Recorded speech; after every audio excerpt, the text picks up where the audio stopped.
Let's get learning with Santino.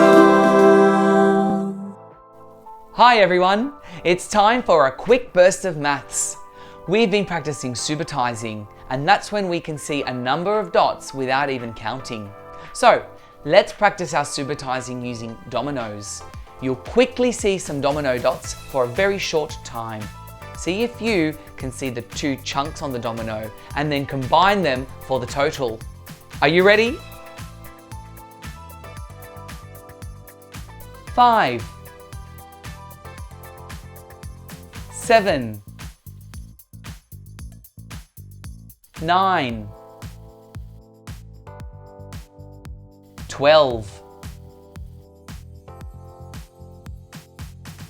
10, 10 again, 12, 11. Great Subitising! Well, that was quick, and we were done in a click.